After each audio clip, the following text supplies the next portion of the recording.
Enquanto eu orava ao Senhor, eu falei: Jesus, me dá uma palavra. E eu estava orando, e lá a chácara que a gente está, porque eu vou para lá, né? A gente fica lá, a gente volta, vai, volta. Tem muitas plantas, e eu estava orando pedindo uma palavra. Eu falei: Deus, que o Senhor venha falar para o teu povo de forma muito específica hoje. E eu comecei a orar, comecei a pedir uma palavra, e Deus me deu, literalmente, essa pergunta. Deus fala muito comigo com perguntas. E se você for olhar para a Bíblia, Jesus faz muito mais perguntas do que ele te dá respostas. Porque muitas vezes nós já sabemos a resposta. É tipo quando a gente vai para o psicólogo, né? Ela pergunta, e você mesmo vai respondendo as perguntas. Porque aquilo que Deus nos entregou já está aqui. Nós só precisamos ser provocados. Então, em muitos momentos da Bíblia, Jesus vai lá e pergunta: como é que as coisas estão? E você pode, irmão, passar a vida toda fugindo dessa pergunta. Mas em algum momento ela vai bater na sua porta. E a dica é: se antecipe. Se faça essa pergunta. Porque vai ter um momento que você vai ver que aquilo que você construiu de externo, a sua raiz, ela não sustenta. E o nosso problema é esse. Quando a gente vê uma linda árvore, a gente só vê a coisa visível. Mas a gente não enxerga o tamanho das raízes que estão fazendo com que aquela linda árvore esteja de pé. E não só isso, se a gente for ver as plantas, qual é a função da raiz? Não é necessariamente fazer com que ela fique firme. Não é só isso.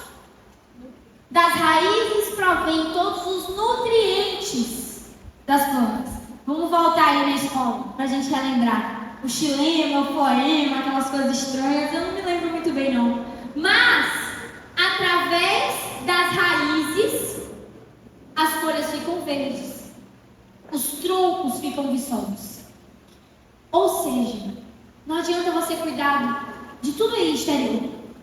Mulheres cuidar do cabelo, cuidar das unhas, pensar no look. Homens, cuidar dos músculos. Se a sua raiz, ela não estiver bem fundamentada.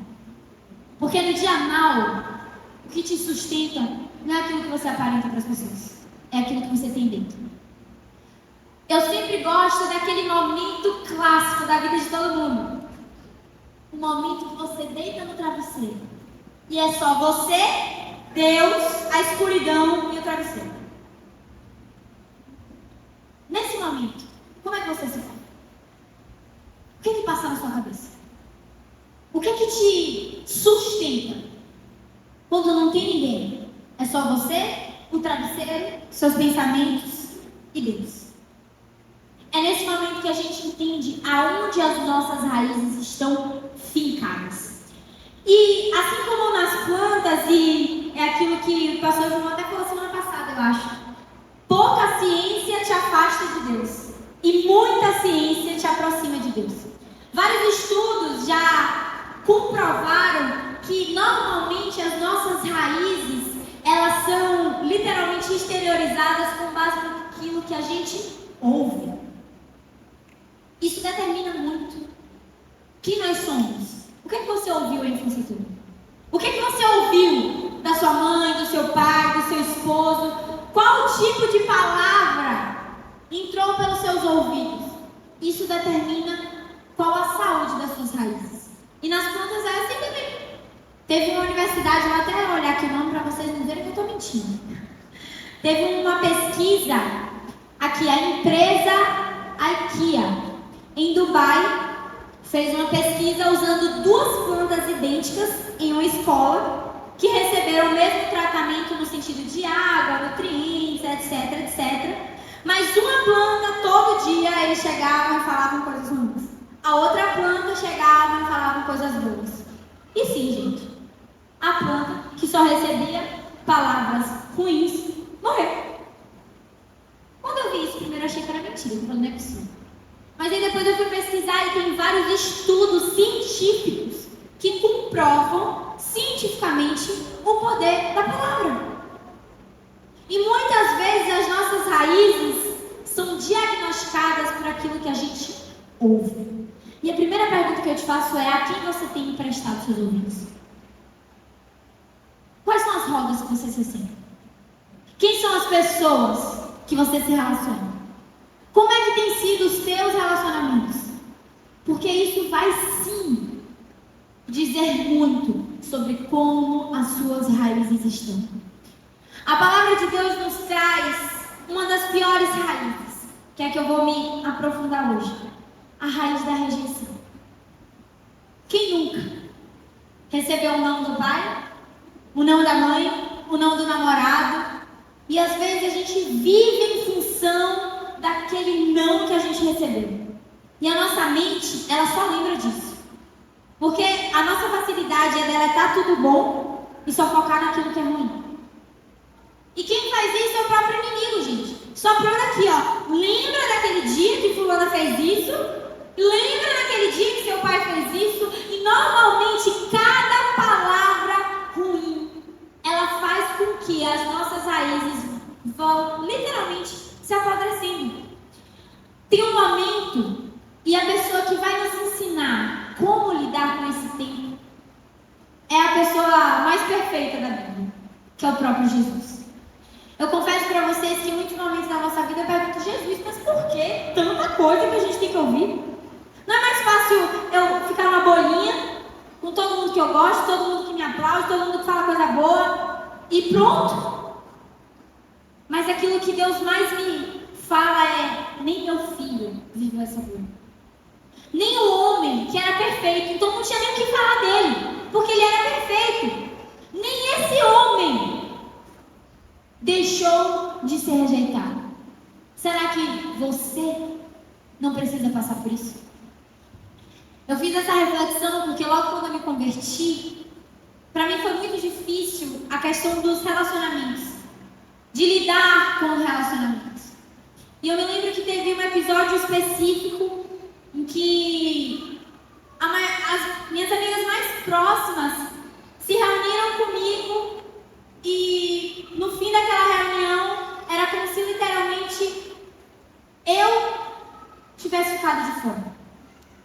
E eu chorei tanto. Falei: Deus, mas por quê? Eu estou tentando fazer tudo certo. E naquele momento eu me senti aquele patinho feio. Eu falei: é muito fácil, porque se tem 3, 2 ficam juntas, o problema é quem fica sozinha. E eu perguntei: Senhor, mas por quê? Por que a gente tem que passar por isso? Por que a gente tem que ouvir certas coisas? Teve um momento da minha história que me marcou muito, que foi uma das marcas da rejeição que mais me marca, que foi quando meu pai, eu até compartilhei isso no encontro, eu estava na minha formatura do inglês, aquela coisa bonitinha que fazem aquele jantar, e obviamente quem tinha proporcionado tudo isso para mim era meu pai, né? Ele que era meu provedor, ele tinha pagado tudo, eu era uma adolescente ainda, e eu me lembro que no dia meu pai tinha bebido muito. Aí a gente foi na frente para não perder o horário. Eu liguei para meu pai e falei: pai, hoje é a formatura. Será que o senhor não poderia vir? Tá tudo preparado, tinha uma mesa, estava tudo muito arrumado. E eu me lembro que naquele dia meu pai respondeu e disse assim: eu não vou. Eu murchei, né? Por que, pai? Porque eu não vou. Aí eu: pai, mas é um momento especial, é um momento importante, inclusive o senhor faz parte disso. Bom pra você. Curta aí, mas eu não vou. E naquele dia, gente, parecia que tinham pegado uma faca e enfiado assim. Porque não é sobre aquilo que eu estava conquistando, mas é sobre com quem eu estava partilhando aquilo. E muitas vezes na vida, não é sobre aquilo que a gente vai viver ou a gente deixa de viver, mas é com quem a gente vive isso. É o que Larissa compartilhou aqui na oferta. Não é sobre o carro que a mãe dela comprou, mas é saber que existe uma família que vai usar e usufruir de tudo aquilo. Então, quando você recebe um não, muitas vezes eu pensei: meu pai é uma pessoa péssima.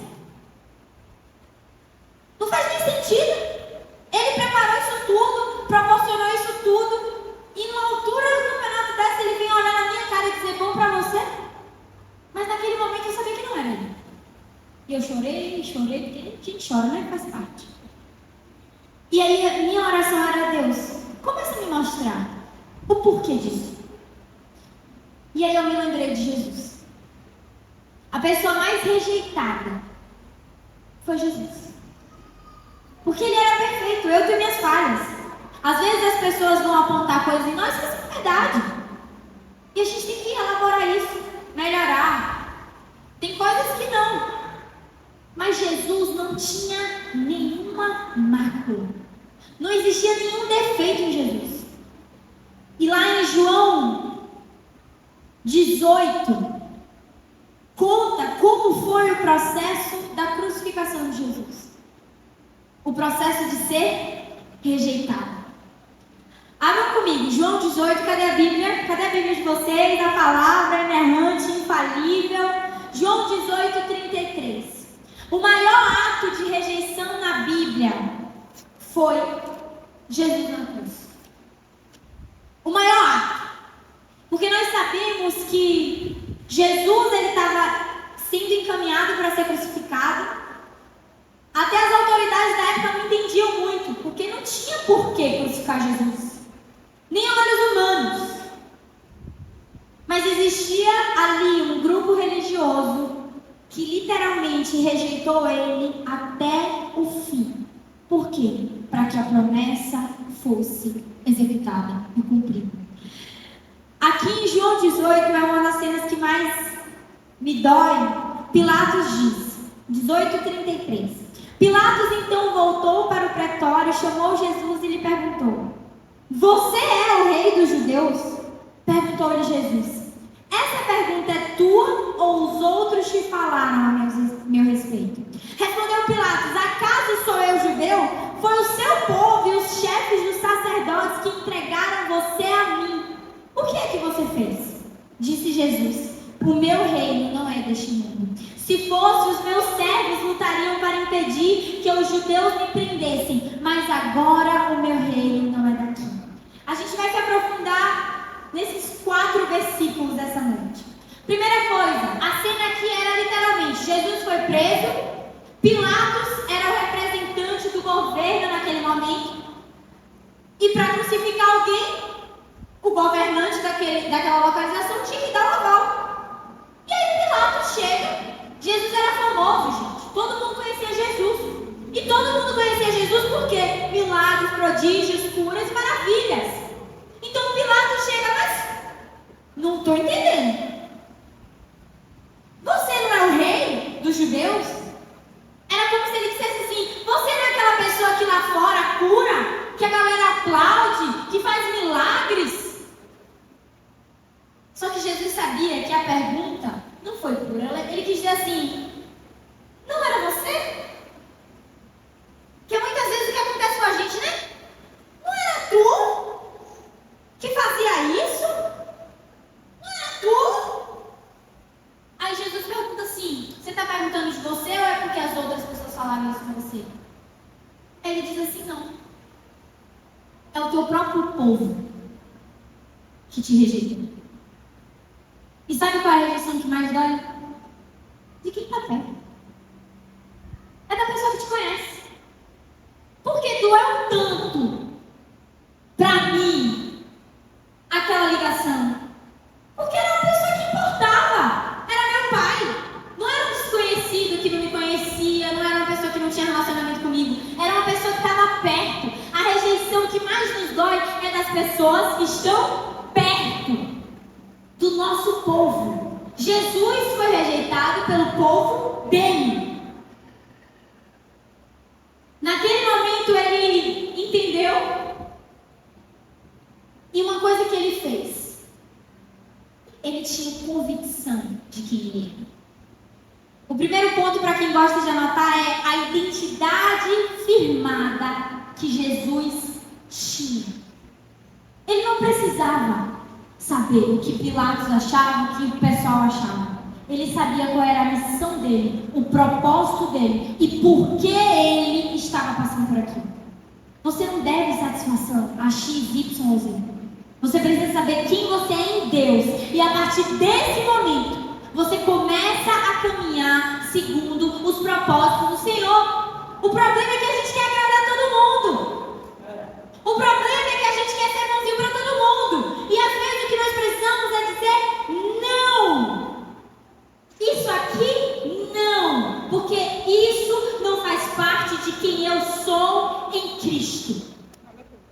Se você é um cristão, o não caminha do seu lado. O não de Deus e o seu não. Até aqui para mim, mas depois daqui, não. Jesus tinha convicção de quem ele era, porque as raízes dele estavam bem fundamentadas em Deus. Sabe por que você não sabe quem você é? Porque você não conhece aquele que te criou. Você quer ter uma imersão de autoconhecimento? Mergulhe em Deus e Ele vai te revelar quem você é. Você quer descobrir o seu propósito, que agora é o slogan de todos os cursos. Descubra o que você nasceu para ser. Descubra o seu propósito. Você não está na terra por acaso, verdade. Mas para descobrir tudo isso, você precisa conhecer o Criador. Porque se você faz o caminho inverso, você não vai saber o que você veio fazer aqui. Desista. Todas as outras coisas são acessórias. Na vida a gente precisa entender o que é essencial, o que é prioridade e o que é acessório. São coisas diferentes. É importante você estudar. É importante você trabalhar. É importante você crescer profissionalmente. É importante você criar relacionamento. Tudo isso é importante. Mas nada disso é tão essencial quanto você criar uma intimidade com Deus. Sabe o que você precisa? Criar intimidade com Deus. Se o seu trabalho te tira desse lugar, se a sua faculdade te tira desse lugar, se o seu relacionamento te tira desse lugar, não foi Deus que te colocou ainda. Se posicione. Esses dias eu tenho ouvido muitas coisas. Ah, não! É porque você está falando isso, mas Deus tem que me revelar. Deus, espera aí que eu vou orar. Gente, tem coisas que Deus vai pedir para a gente orar. Tem coisas que já está escrito. Deus não tem que te tocar para você parar de se masturbar. Deus não tem que descer do céu e dizer assim: pare de ver pornografia porque já está errado e ponto. Deus não tem que descer do céu assim: meu irmão, é hora de se batizar. Não! Já está escrito. O que está escrito não precisa ser revelado de novo. Ah, Deus tem que tocar meu coração para eu casar. Está escrito. Acabou. Só que a gente quer o quê? Colocar quebra-mola na vida. Sendo que Deus já tem as coisas. Ah, eu vou orar. Ah, eu vou. E ainda quer se fazer de espiritual. Tem coisa que Deus já falou, gente. A sua oração não é que você tem que fazer ou não. É dizer assim: Deus, me prepara para aquilo que tu tem que fazer. Me prepara para o que é certo. Não é uma experiência. Deus vai falar com uma voz. Não. O Evangelho, ele é puro e simples e está escrito. É muito difícil algo que você está precisando ter aqui. Eu diria impossível. Porque Deus, ele se revela. Claro que existem palavras específicas para momentos específicos. Mas o que eu vejo é um povo que já sabe o caminho. Mas eu vou orar para saber se é de Deus. Aí depois reclama que as coisas demoram de acontecer. Deus já fez, gente. Agora é a nossa hora de tomar posse. Deus já está pronto para cortar sua raiz. A questão é você dizer assim: vem Deus, que eu seguro o tranco. Faz. Eu estou disponível. Mas a gente fica brincando de esconde-esconde com Deus. Igual Adão. Não, Deus, agora não, pera aí. Ah, não, Deus, eu não estou preparado não, pera aí. Aí depois a gente fala: Deus faz na vida de todo mundo. Tu tá vendo a bênção? Fulana, um mês, conheceu, casou, noivou, aconteceu, um mês já tá no trabalho. Você disponibiliza. O que ele faz no tempo perfeito. As suas raízes estão expostas para Deus cuidar? Porque Jesus, ele sabia o que tinha que ser feito e ele se entregou 100%. Ele disse assim: nem adianta me zombar, eu já sei o que eu tenho que fazer. E eu vou até o fim. A segunda coisa é que Jesus sabia de onde ele era. Jesus aqui, ele diz assim: pode falar o que for, o meu reino não é desse mundo. Porque se eu quisesse fazer alguma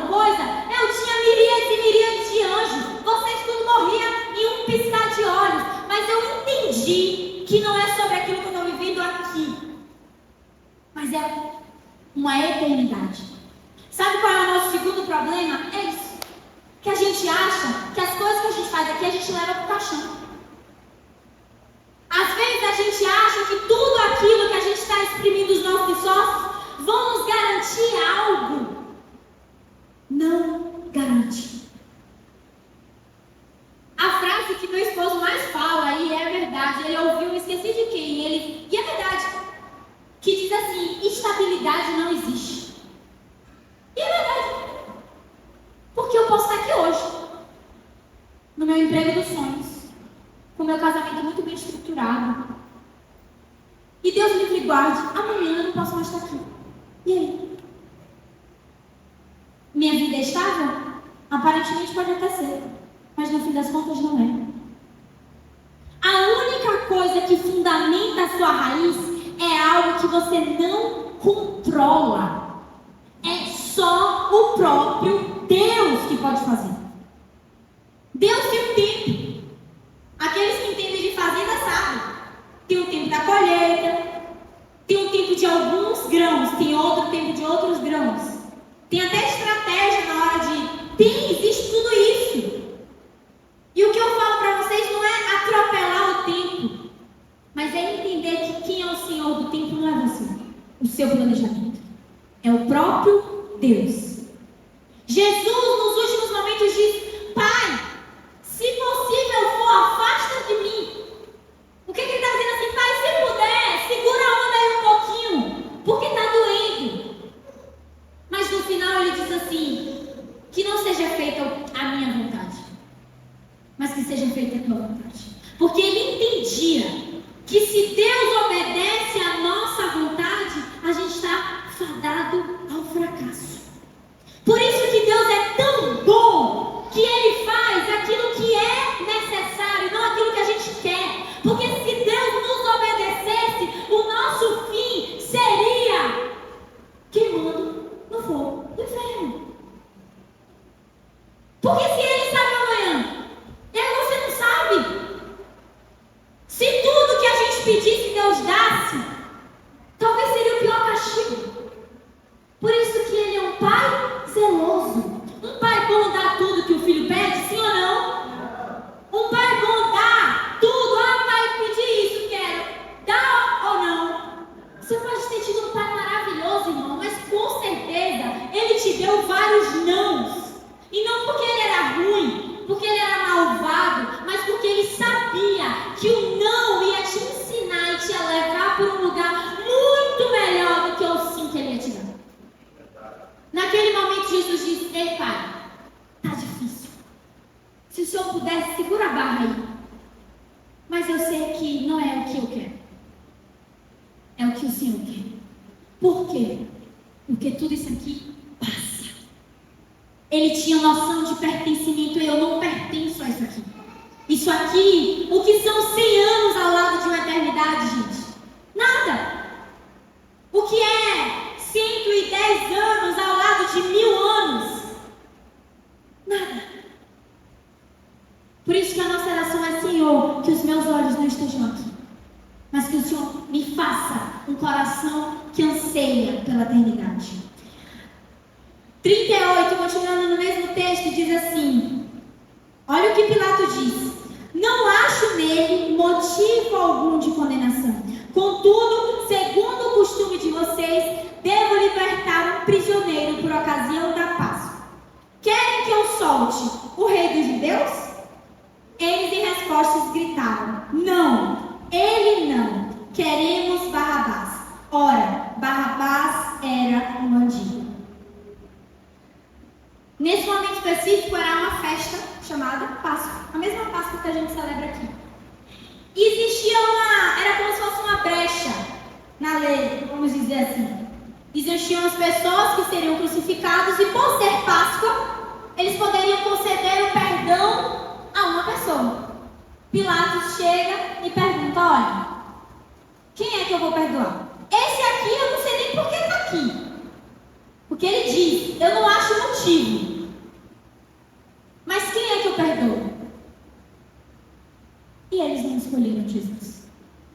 Eles escolheram um ladrão, um bandido. Às vezes a gente não vai ser escolhido, gente. Às vezes você vai estar na escola e vai fazer aquele para o ímpar e você vai ser o último. Na vida isso pode acontecer várias vezes. Vai ter 3 e você vai ficar por último. Vai ter 5 amigos, ou vai ter mais 2 irmãos, e você vai ser o último. Isso pode acontecer. Nós estamos a qualquer momento para acontecer isso. Jesus foi rejeitado. Um que não tinha nada, não tinha por que ele estar ali. Olharam para ele e disseram assim: você não. Só que a gente precisa entender que toda rejeição na nossa vida não é para nos fazer vítimas, não é para nos fazer pessoas amargas. Mas como Larissa disse, todas as coisas cooperam. Tudo aquilo que passamos é para nos tornar mais perto e mais parecido com Jesus. Se o seu Deus foi rejeitado, será que você, para se parecer mais com ele, também não seria? Óbvio. Assim como ele diz: ei, no mundo tereis aflições, mas tende bom ânimo, pois eu venci o mundo. Que ele está dizendo assim: olha, eu passei barra pesada, mas se você quer se parecer comigo, você também vai passar, porque o que vai provar o seu caráter não é se você está bom, não, mas esse mesmo ferido você continua fiel e de pé. Aleluia. É isso que vai fazer a diferença. Porque se sua vida for boa demais, é fácil. Se tudo for bom, é muito fácil você pregar algo, é muito fácil você falar algo. E talvez, se Jesus não tivesse morrido numa cruz, doendo, a gente dissesse: mas para ele foi fácil. Por isso que ele conseguiu. Deus é pedagógico, gente, aprende isso. Deus não faz nada por acaso. Se Deus permitiu que Jesus sofresse todo tipo de sofrimento, Jesus sofreu. Espinho na cabeça, prego nas mãos, pés sangrando, as barbinhas ali, ó, tudo sangrando. Era para que a gente nunca chegasse e dissesse assim: tá difícil demais para mim. Não tem como a gente falar isso. Porque Deus já mostrou assim: não tá. Porque você não está nem perto. Todos os discípulos de Jesus, todos não, a maioria, morreu de formas trágicas. Foram mártires. Mas nenhum deles sofreu com Jesus. Nenhum deles teve, como dizer assim, foi pesado para o meu mestre, eu acho que para mim está pior. Não. O próprio Pedro, ele se sentia tão indigno que ele pediu que a cruz dele fosse de cabeça para baixo. Porque ele falava assim: eu não posso morrer como o meu mestre. As nossas raízes de rejeição, as nossas raízes de amargura, elas não podem determinar quem nós somos. Tudo aquilo que você passou não pode te colocar naquele lugar de: mas é porque você sabe o que eu passei? Não. Isso é uma escolha. Qual é o lugar que você quer fundamentar suas raízes? O perdão, ele tem a capacidade de purificar aquilo que está ruim. Porque Jesus passou por tudo isso que eu falei para vocês, de forma bem rápida. Jesus foi rejeitado, tinha um bandido do lado dele, escolheram o bandido. Mas no final, o que Jesus diz é: Pai, perdoe-os, porque eles não sabem o que fazem. O perdão é a cura daquilo que você precisa. E o que faz com que a gente finalize e finque as nossas raízes em uma boa terra é entender que o propósito, ele é urgente. No fim das contas, Jesus diz: está consumado.